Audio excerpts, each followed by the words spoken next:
কিছু নিয়ে যাচ্ছেন না, একমাত্র ওনার আমল ছাড়া।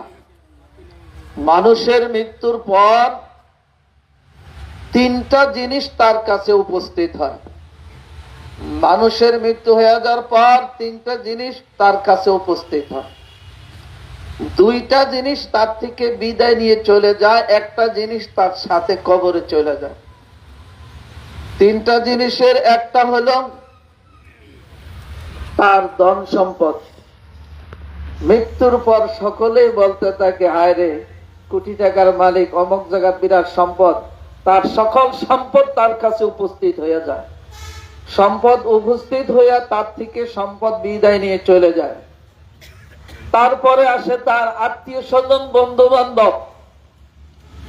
আত্মীয় স্বজন, বন্ধু বান্ধব সবাই সকলে দেখতে আসে, ঠিক কিনা? আজকে আমরা কেউ কি তার সাথে যাব?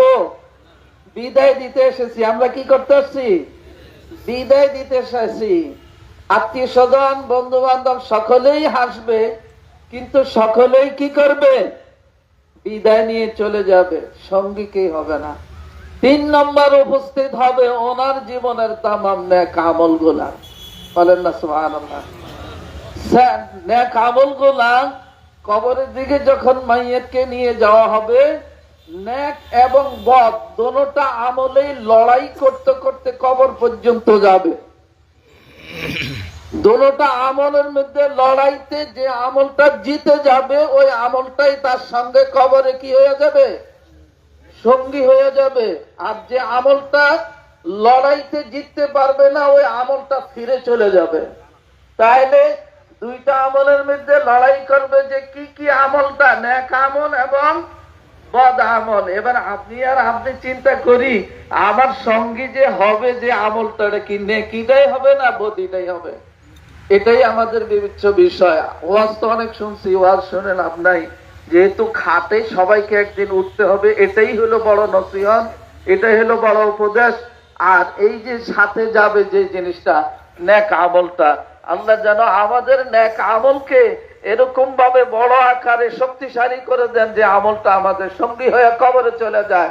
সকলে বলে আমিন। তো মরহুম শুকুর আলম সাহেব বাকিলা, আমি আজকে এই মসজিদের ইমাম হিসাবে আছি 25 বছর।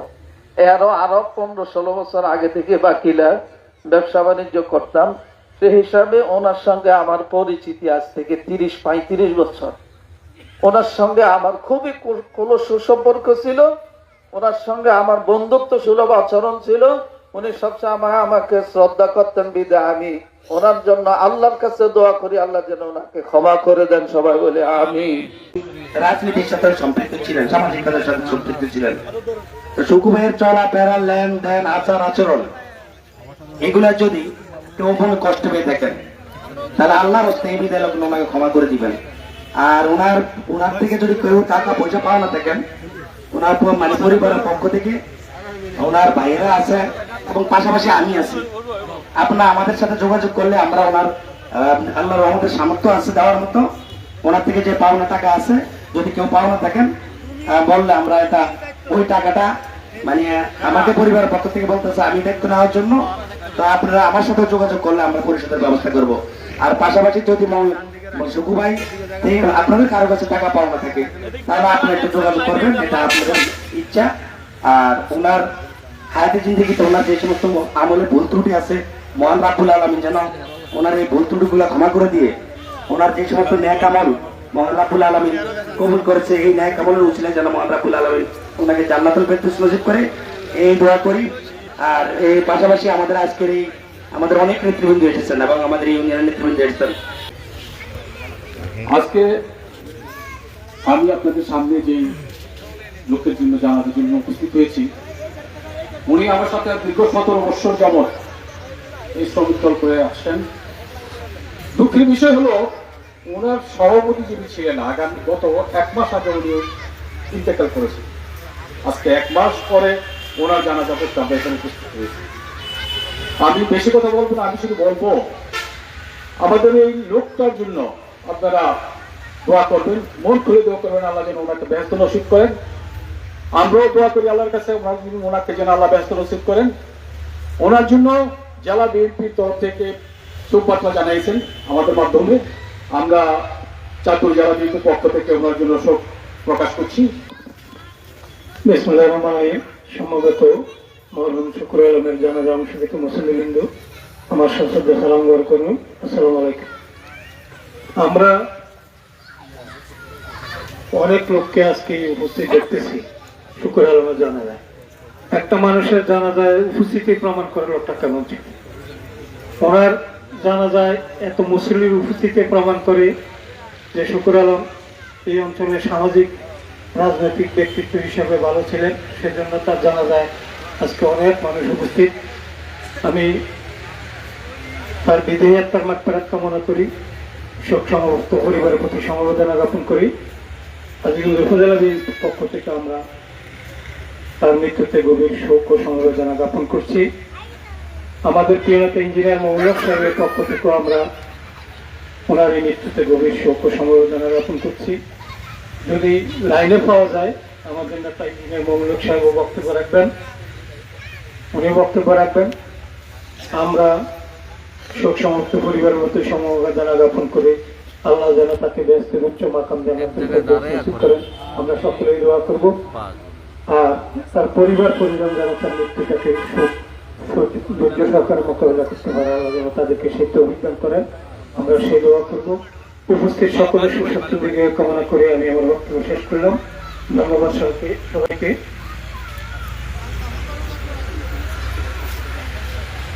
তো উনি একটা জরুরি মিটিং এ উচ্চ পর্যায়ের মিটিং এ থাকাতে বক্তব্য দিতে পারছে না। ওনার পক্ষ থেকে আমরা হাজীগঞ্জ উপজেলা বিএনপির পক্ষ থেকে এবং ইঞ্জিনিয়ার মোহাম্মদ সাহেবের পক্ষ থেকে গভীর শোক এবং সমবেদনা জ্ঞাপন করে আপনাদের সকলের সুস্বাস্থ্য দিকে কামনা করে আমি আমার বক্তব্য শেষ করলাম। ধন্যবাদ সবাইকে। আসসালামু আলাইকুম।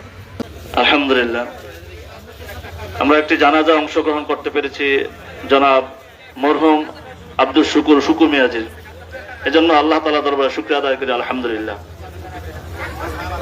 কাকার বাড়ি আমাদের বাড়ি একদম কাছাকাছি, পুষ্কুনির এপার ওপার।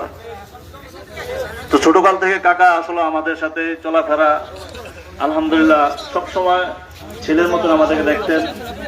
আজকে এই যে জনসমাবেশে প্রমাণ করে যে উনি আসলে অনেক ধৈর্যশীল এবং খুবই ভালো মানুষ ছিলেন। এমন জীবন করিও গঠন, আমাদের জীবনটাতে এমন হয় যে কাঁদিবে ভুবন হাসিবে সকলে, অর্থাৎ আমাদের জীবনটাতে এমন হয় আমরা মৃত্যুর পর মানুষ আমাদেরকে স্মরণ করে, মৃত্যুর পরও যেন মানুষ আমাদেরকে মনে রাখে আমার দ্বারা এমন যেন জুলুম না হয়, আমার দ্বারা এমন যেন ক্ষতিগ্রস্ত মানুষ না হয় যে মানুষ মৃত্যুর পরে গালাগালি করে, মানুষ মৃত্যুর পরে খুব খারাপ মন্তব্য করে। এই জন্য আমরা সকলে সচেতন ইনশাআল্লাহ। আমাদের জীবনকে আমরা সুন্দর করার জন্য আল্লাহর হুকুম রাসূলুল্লাহ সাল্লাল্লাহু আলাইহি ওয়াসাল্লাম তরিকা অনুযায়ী করার জন্য ইনশাআল্লাহ আমরা সকলেই প্রচেষ্টা থাকবো। আল্লাহ তাআলা আমার এই কাকাকে জান্নাতে সুউচ্চ মাকাম নসিব করুক এবং ওনার পরিবার যারা আছে সবাইকে সবর জামিল ইফতার করার তৌফিক দান করুক। ওয়া আখিরু দাওয়ানা আলহামদুলিল্লাহ। আসসালামু আলাইকুম ওয়া রাহমাতুল্লাহ। যে ওনার পরিবারের পক্ষ থেকে দাবি দেওয়া নেওয়া হয়েছে, পানাদানের ব্যাপারে তো বলা হয়েছে উনি যেহেতু বাঙ্গিলা বাজারের দীর্ঘদিনকার ব্যবসায়ী, পানাদানা থাকাটাই স্বাভাবিক, থাকতেই পারে। তো উনি ওনার কাছে কেউ পাওনা থাকলে দাফনের আগে পরিশোধ করাই হলো উত্তম। উপস্থিত কেউ যদি পাওনা থাকেন তাহলে দাফনের আগে হয় পাওনা দানা, না হলে কি হতে হবে ওনার সঙ্গে একটা চুক্তি হবে যে অতক্ষণ দিব। আসেননি কেউ? কোন মাইয়াতকে কবরে দাফন করার আগেই তার দেনা পরিশোধ করতে হবে। কেউ পাওনা থাকেন জানিয়ে দেন। আর যদি ওনাকে দেনা থাকেন তো সেটা ডিক্লার দিলেও পারেন, ডিক্লার না দিলেও আপনি অচিরেই ওনার দেনাটা পরিশোধ করে দিবেন। ওনার ওয়ারিস যারা আত্মীয় স্বজন আছে ওনাদের কাছে পরিশোধ করবেন। ইন্নাল হামদুলিল্লাহ কুল্লু নাফসিন যায়কাতুল মাউত, সকলেই মৃত্যুমুখী। আজকে আনন্দের বিষয়, শুকুরুল আলম মিয়াজি সাহেব যেইভাবে মৃত্যু বরণ করে আমাদের থেকে বিদায় নিচ্ছেন, ওনার একটা শুভ লক্ষণ। চেহারা তো ওনার দেখলাম খুব সুন্দর মুমিনের লক্ষণ চেহারাতে দেখা যায়। আল্লাহ যেন ওনাকে ক্ষমা করে দেন, সবাই বলে আমিন। আমরাও একদিন পরে সকলেই এই পরিণতি খাটে চড়ে একদিন সবার সামনে উপস্থিত হয়ে যাব। আল্লাহ যেন আমাদেরকে মৃত্যুর জন্য প্রস্তুতি নেওয়ার তৌফিক দান করেন। আমরা যেন সকলে ঈমানের সাথে মৃত্যুবরণ করতে পারি। আল্লাহ যেন আমাদেরকে ঈমানের সাথে উঠিয়ে নেন। আমরা সকলে আল্লাহর কাছে এটাই কামনা করব, আল্লাহর কাছে এটাই দোয়া করব। বাকিরা, আমি আজকে এই মসজিদের ইমাম হিসাবে আছি 25 বছর। আরো 15-16 বছর আগে থেকে বাকিলা ব্যবসা বাণিজ্য করতাম। সে হিসাবে ওনার সঙ্গে আমার পরিচিতি আজ থেকে 30-35 বছর। ওনার সঙ্গে আমার খুবই সুসম্পর্ক ছিল, ওনার সঙ্গে আমার বন্ধুত্ব সুলভ আচরণ ছিল। উনি সবসময় আমাকে শ্রদ্ধা করতেন, বিদায় আমি ওনার জন্য আল্লাহর কাছে দোয়া করি, আল্লাহ যেন ওনাকে ক্ষমা করে দেন। সবাই বলে আমিন। আল্লাহ যেন ওনাকে ক্ষমা করে দেয়। ওয়া মা আলাইনা ইল্লাল বালাগ। এখন জানাজা শুরু হবে। তাকবীরের সহিত জানাজা নামাজ আদায় করিতেছি। প্রথম তাকবীর, দ্বিতীয় তাকবীরে সানা, তৃতীয় তাকবীরে দুরূদ, চতুর্থ তাকবীরে একটা দোয়া হবে।